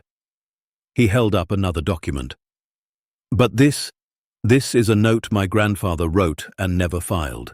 Found it tucked in his personal journal. Morrison began to read. James Holloway came to my office today. Told me Ashford left town voluntarily. Said if I kept digging, there would be consequences for my family. I have a wife and 2 children. I closed the case. May God forgive me. The room exploded. People shouting. Holloway and his lawyers frantically conferring. Margaret banging her gavel uselessly. Morrison held up his hand for silence. I've spent the last 24 hours going through every piece of evidence. The journals, the property records, the shell companies, the threats against Miss Monroe. He turned to face Holloway. Thomas, your family has been covering up a crime for 3 generations, and I can't let it continue. He nodded to Officer Rodriguez, who'd been standing by the door. Officer Rodriguez has federal arrest warrants, but as the elected sheriff of this county, I'm the one who's going to serve them. 2 state police officers entered. Morrison pulled handcuffs from his belt. Thomas Holloway, you're under arrest for conspiracy to conceal stolen property, fraud, and making terroristic threats. You have the right to remain silent. The rest of his words were drowned out by the chaos in the room. People crying, people shouting, Holloway's lawyers yelling about unlawful arrest. But through it all, Rachel felt Maya's hand slip into hers. "We did it," her daughter whispered. Rachel pulled her close. "No, baby, you did it. You saw what everyone else was too afraid to see." Later that night, after the arrests had been made and the crowd had dispersed, Rachel stood outside the town hall with Dean and Dr. Kim. The temperature had dropped below 0, but she barely felt it. "What happens now?" she asked. Dr. Kim smiled. "Now the real work begins. We identify every family. We track down every surviving heir. We return what was stolen. It could take years. Years of making sure they're remembered," Rachel said. "Exactly." Dean put his hand on Rachel's shoulder. "You know you're going to be famous, right? This story is going to be everywhere. The mechanic and her daughter who uncovered one of the largest Holocaust treasure troves in history." Rachel shook her head. "I don't want to be famous. I just want those families to get justice." "They will," Dr. Kim promised. "Thanks to you and Maya, they finally will." As they walked to their cars, Rachel looked back at the town hall. Through the windows, she could see people still inside, talking, processing, trying to understand how their small town had harbored such a massive secret. Change was coming to Frostridge, painful, necessary change. And it had all started because one little girl looked at an old root cellar and refused to walk away. The news broke like a dam bursting. Within 48 hours of Thomas Holloway's arrest, every major network had cameras pointed at the frozen Montana landscape. CNN, BBC, Al Jazeera. They all wanted the story of the mechanic and her 8-year-old daughter who'd uncovered $275 million in stolen Holocaust assets. Rachel refused most interview requests, but she agreed to one. A journalist named Sarah Chen from the Associated Press, who promised to focus not on the sensational aspects, but on the families whose stories had been buried for so long. They met at a diner in Helena, away from the media circus that had descended on Frostridge. Sarah was in her 40s, with kind eyes and a recorder she set on the table between them. "Tell me how it started," Sarah said. Rachel looked at Maya, who was coloring quietly in a booth seat. "My daughter saw something everyone else missed, or maybe everyone else chose not to see. The root cellar? Not just the root cellar. The wrongness of it. The way the whole town avoided that land like it was cursed. The way people got uncomfortable when you mentioned William Ashford's name. Most people, they see those signs and they turn away. But Maya," Rachel's voice caught, "she's always been drawn to forgotten places, to things people throw away." Sarah's pen moved across her notepad. "Some people are calling her a hero." "She's 8 years old," Rachel said firmly. "She's not a hero, she's just a little girl who trusted her instincts and asked questions. The real heroes are the people who died never knowing their family's treasures would be found. The real heroes are people like William Ashford, who risked everything to protect what wasn't even his." The article ran 3 days later. It wasn't sensationalist. It didn't focus on the dollar amounts or the dramatic arrest. Instead, it told the story of 217 families through the eyes of one little girl who'd made it her mission to remember their names. The response was immediate and overwhelming. Within a week, Dr. Kim's office received over 300 emails from people claiming possible family connections to the vault's contents. Some included documentation, Birth certificates, immigration papers, letters from relatives who'd mentioned William Ashford's name before disappearing into the camps. Others had only stories passed down through generations. A grandmother who'd spoken of hiding jewelry with a banker in America. A great-uncle who'd promised to send for the family once he secured their savings abroad. Fragments of memory that might finally have answers. Dr. Kim assembled a team of genealogists and historians to verify each claim. It was painstaking work. Many families had been destroyed so completely that documentation simply didn't exist. But for those who could prove their connection, the returns began. The first was the Rosenberg family. Miriam Rosenberg was 87 years old, living in a nursing home in Brooklyn.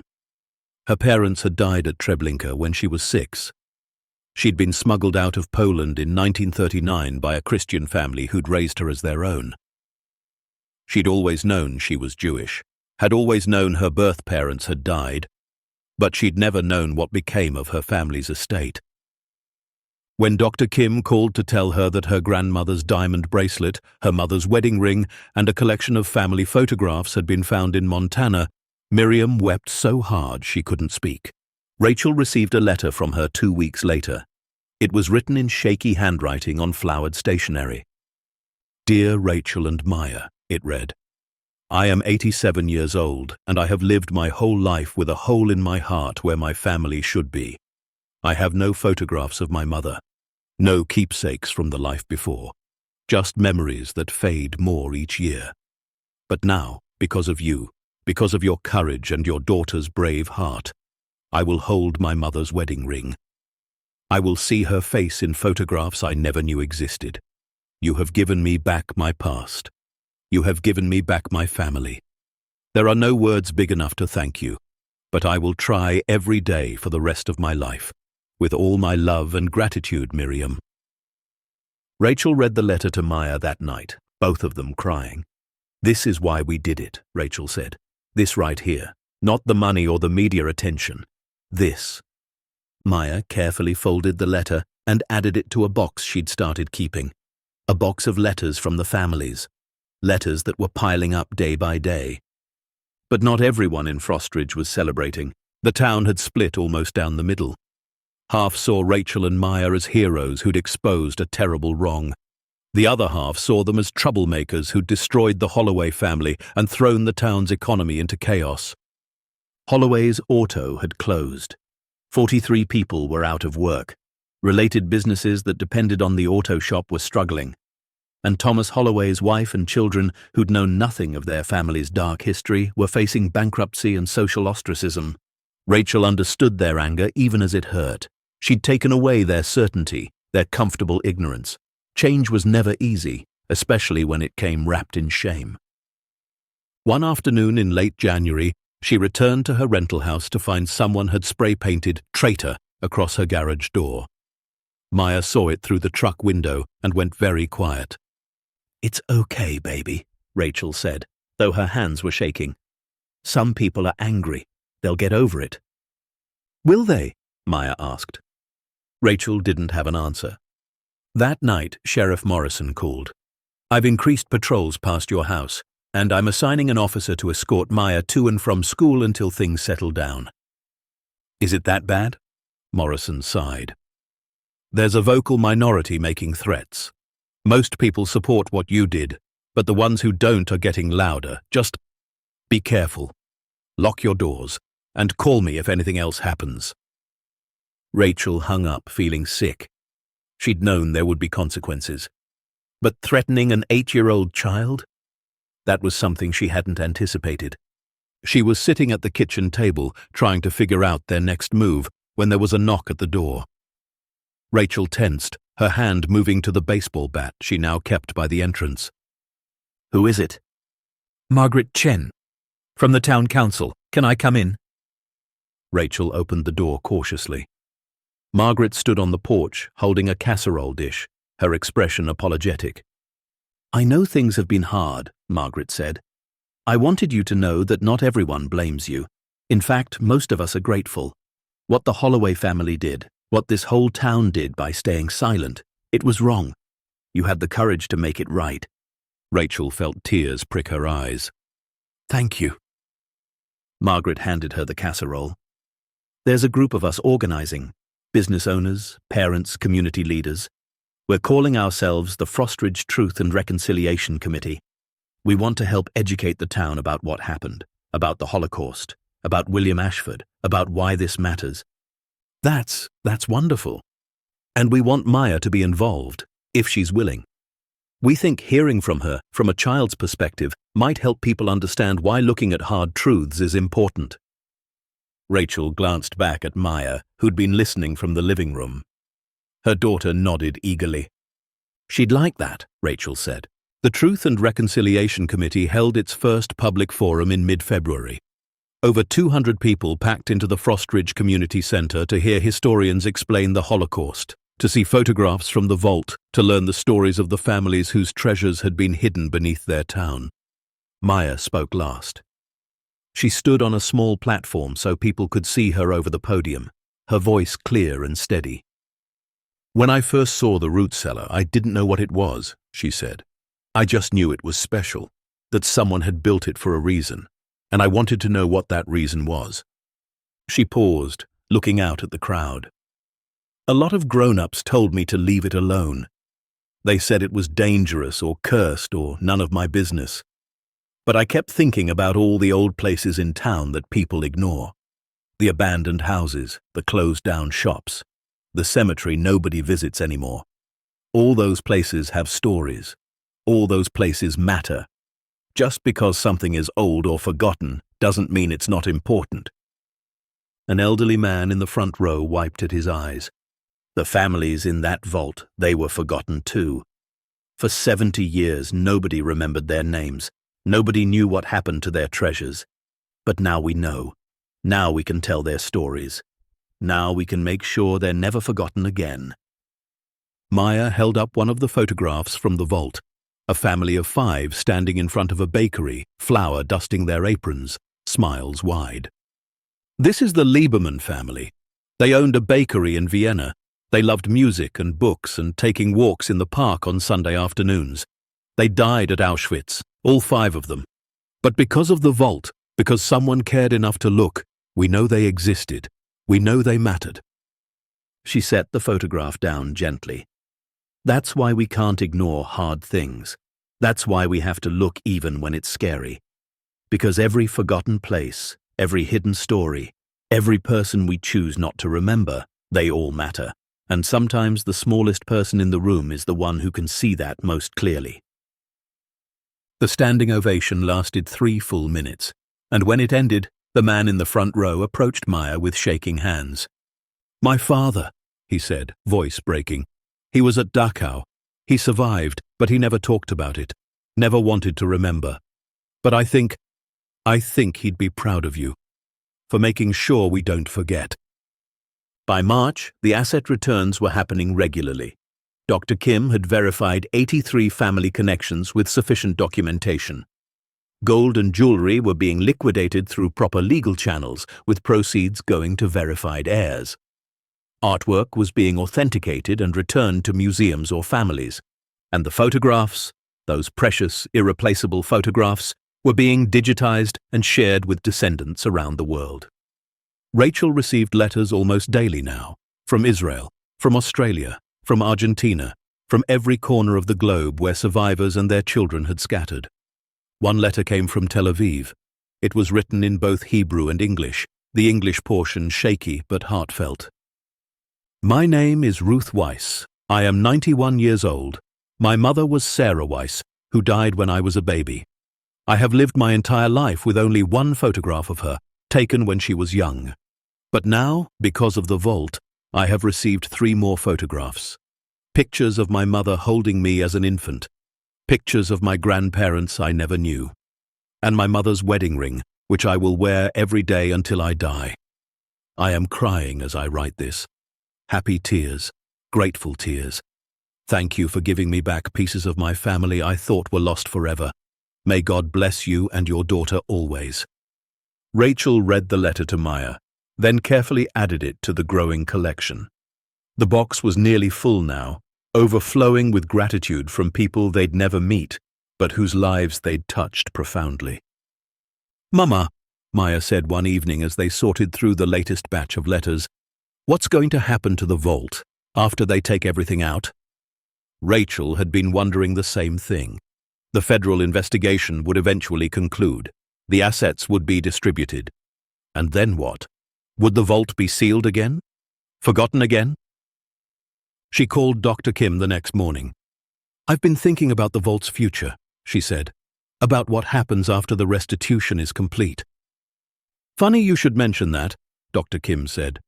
"I've been in talks with the Holocaust Museum and several historical preservation societies. There's interest in converting the vault into a permanent memorial and education center." Rachel's heart leapt. "Really?" "The site is historically significant, not just because of what was stored there, but because of what it represents. One man's desperate attempt to preserve humanity in the face of genocide. The architecture alone is remarkable. And the journals, the photographs, the documentation, they're invaluable historical resources. What would it look like as a memorial?" "We're envisioning a museum that tells two stories. First, the stories of the families whose assets were preserved, their lives before the war, their losses during it, and what happened to their descendants. Second, the story of William Ashford and his mission, why he built the vault, how he maintained it, and why he died protecting it." Dr. Kim paused. "We'd also want a section dedicated to Maya, to show how one child's curiosity and courage brought this all to light, to inspire other children to ask questions, to investigate, to care about history." Rachel felt tears building. She'd love that. "There's one more thing," Dr. Kim said carefully. "The museum would need local support, a board of directors, community involvement, and we'd like you to chair it." "Me? But I'm just a mechanic." "You're the person who believed your daughter when no one else did. You're the person who risked everything to do what was right. You're exactly who should lead this." Rachel looked across the kitchen to where Maya sat doing homework, her tongue poking out in concentration, completely unaware that she'd changed the course of history. "Okay," Rachel said, "I'll do it." The legal proceedings against Thomas Holloway and his associates stretched through the spring. The evidence was overwhelming. The journals, the shell company documentation, the testimony from Sheriff Morrison about his grandfather's coerced silence, the threats against Rachel. In May, Holloway took a plea deal. 20 years in federal prison for conspiracy, fraud, and accessory after the fact to murder. His lawyers had argued he couldn't be held responsible for crimes his grandfather committed, but the prosecution proved he'd actively maintained the cover-up and made threats to protect the secret. At the sentencing hearing, the judge addressed Holloway directly. "Your family had 73 years to do the right thing. 73 years to reveal the truth and return what was stolen. Instead, you chose profit over justice, secrecy over humanity. You don't get to claim ignorance when you actively chose to remain ignorant." Rachel attended the hearing, but didn't speak. She'd said everything she needed to say at the town hall meeting. This was about justice for William Ashford, for the families, for the truth. As she left the courthouse, a reporter called out, "Miss Monroe, how do you feel about the sentence?" Rachel stopped and turned. "I feel relieved that the truth finally came to light, and I feel grateful to everyone who had the courage to stand up when it mattered." "What about the finder's fee? There's talk you could receive up to 10% of the vault's value for your discovery." Rachel had heard the same rumors. Under federal law, individuals who discovered and reported stolen property could be entitled to compensation. For a vault worth $275 million, 10% would be $27.5 million. Life-changing money, money that could solve every problem she'd ever had. "If there's a finder's fee," Rachel said carefully, "it will go toward establishing the Memorial Museum and creating an educational foundation. My daughter and I didn't do this for money. We did it because it was right." The reporter blinked. "You're giving away potentially millions of dollars?" "I'm investing it in making sure this never happens again, in teaching people to ask questions, to investigate, to care about truth, even when it's uncomfortable. That's worth more than any amount in a bank account." That night, Maya asked the question Rachel had been expecting. "Are we going to be rich?" Rachel sat down beside her on the bed, We're going to be okay, better than okay. But the money from the vault, that's not really ours. It belongs to the families. And what we get for finding it, we're going to use to help other people. Like a foundation? Exactly like a foundation.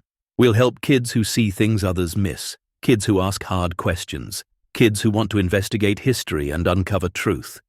Maya thought about this for a moment. Can we call it the William Ashford Foundation, since he's the one who really protected everything?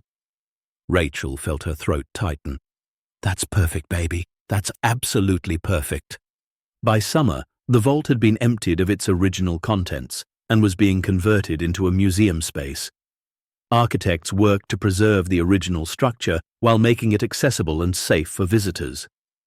The stone corridors were reinforced, lighting was installed, climate control systems were added to protect the remaining historical documents.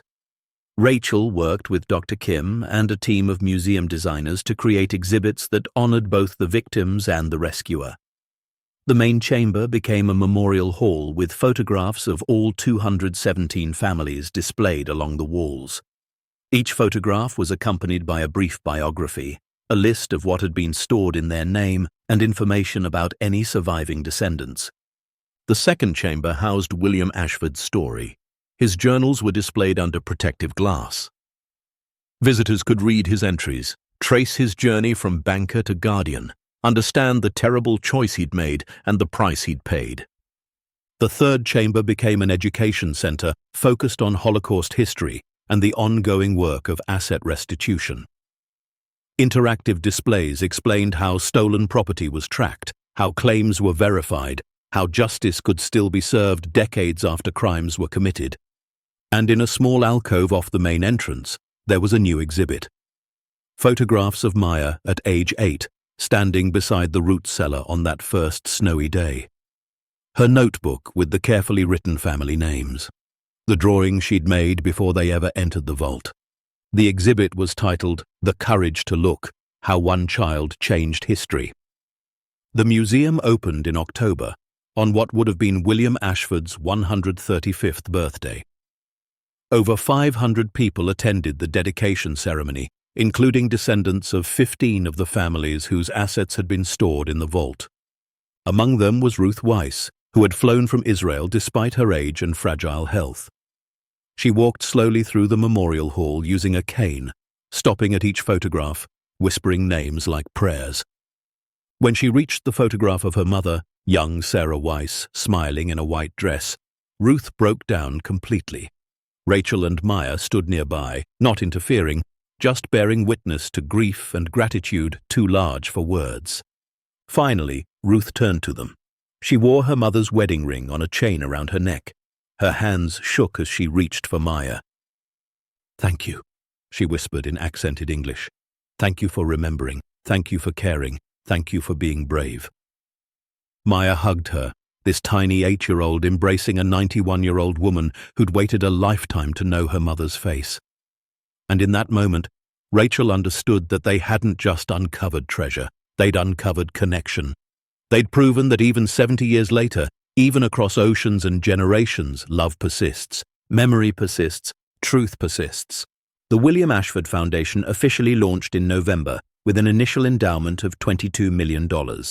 Rachel's finder's fee, minus what she'd kept for herself and Maya, enough to buy a modest house, fund Maya's education, and never worry about rent again, but nothing extravagant.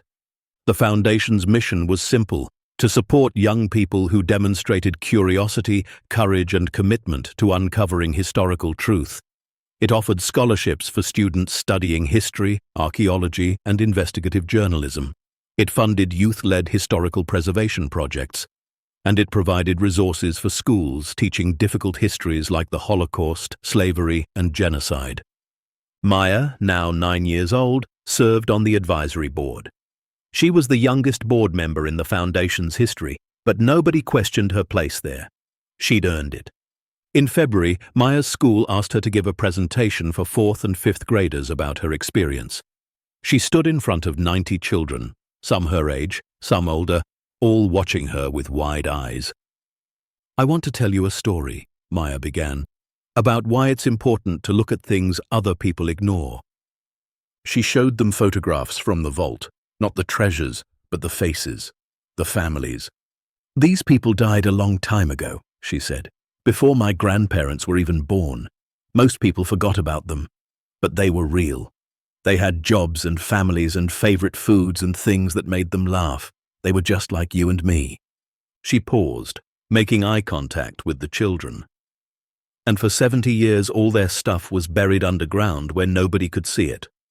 Not because it wasn't important, but because people were too scared to look. Or they didn't care. Or they thought it was easier to forget." A girl in the front row raised her hand. "But you looked." Maya nodded. "I looked. Even when people told me not to. Even when it was scary. Because I had a feeling that something important was hidden there. And sometimes you have to trust that feeling." She clicked to another slide showing the museum. "Now, because we looked, thousands of people know what happened to their families' treasures. People who thought everything was lost forever got pieces of their past back. And all those families who died, they're remembered now. Their stories are told. They matter." Maya looked out at the sea of young faces. "So here's what I want you to remember. The world has lots of forgotten places, lots of ignored stories, lots of hard truths that people don't want to face. But you," she pointed at them, "you don't have to ignore them. You can look. You can ask questions. You can dig deeper." A boy raised his hand. "What if people get mad?" "They might," Maya admitted. "Some people got really mad at my mom and me. They spray-painted mean things on our house. They said we should mind our own business. But you know what? The people who were grateful were way more than the people who were angry. And the families we helped, they needed someone to be brave for them." She smiled. "So yeah, people might get mad. Things might get hard. But doing the right thing usually is hard. That doesn't mean we shouldn't do it." The children erupted in applause. And afterward, at least a dozen came up to Maya with their own stories. Things they'd noticed in their neighborhoods, family histories they wanted to research, questions they'd been afraid to ask. Rachel watched from the back of the room, her heart full. Her daughter was teaching these children something school couldn't, that they had power, that their voices mattered, that curiosity and courage could change the world. By spring, the museum was receiving visitors from around the globe. Tour buses from Seattle, families from New York, scholars from Germany and Poland and Israel, all coming to see the vault, to honor the families, to learn from William Ashford's example. Frostridge, the dying town that had been hemorrhaging population for decades, was thriving. New businesses opened to serve the tourists. The old hotel downtown renovated and reopened, restaurants hired additional staff. And slowly, painfully, the town began to reckon with its past. The Truth and Reconciliation Committee expanded its work, partnering with Native American communities to examine other buried histories. Land taken through fraud, treaties broken, stories silenced. Because Maya had taught them something important. Once you start looking at hard truths, you can't stop. You have to keep digging, keep questioning, keep honoring the forgotten. One evening in April, as cherry blossoms bloomed impossibly early in the Montana spring, Rachel and Maya walked to the museum after hours. Rachel had keys now. She was the director, a title that still felt strange but increasingly right. They descended into the vault together, the stone corridors familiar now, no longer frightening. The memorial hall glowed softly with carefully placed lighting, the photographs of 217 families watching over them like ancestors.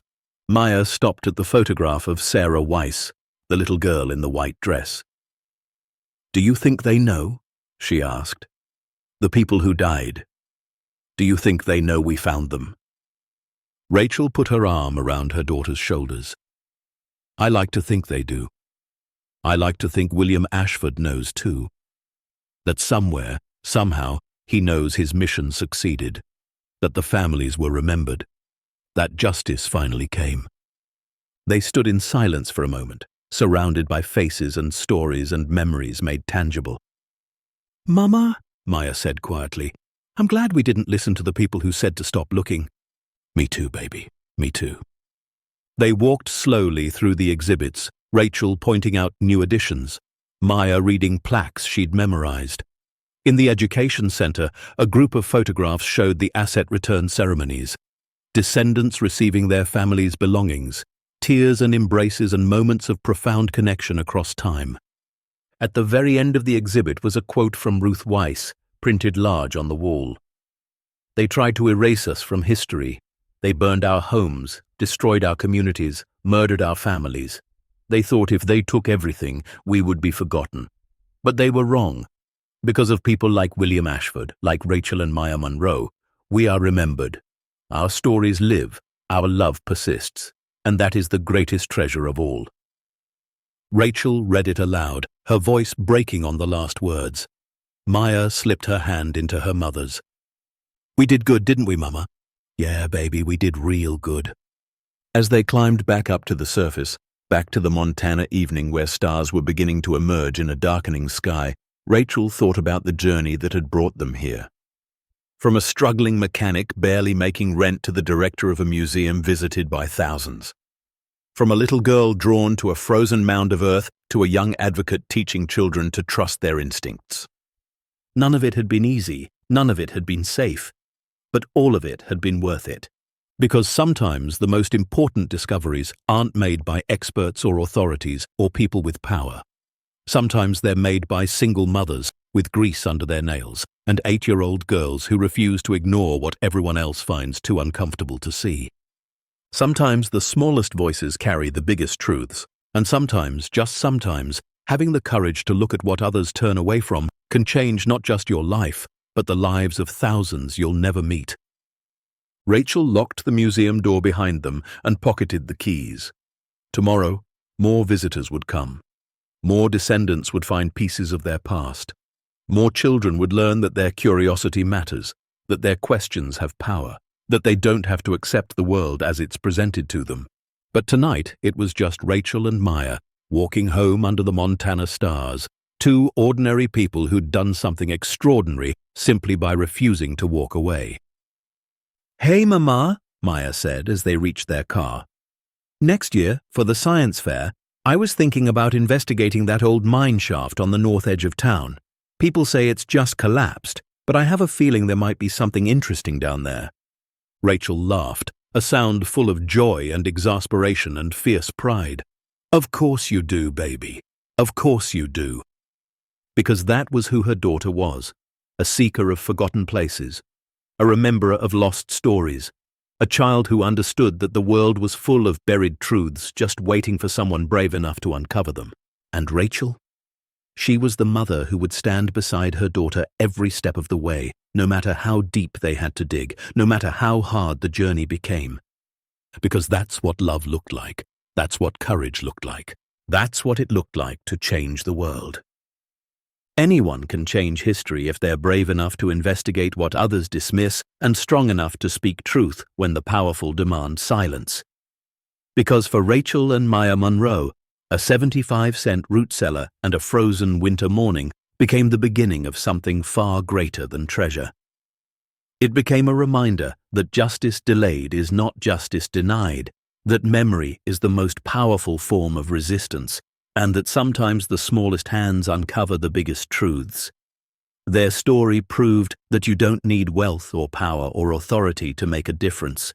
You just need the courage to look where others won't, the strength to stand when others sit, and the faith that truth, no matter how long buried, will always find its way to light.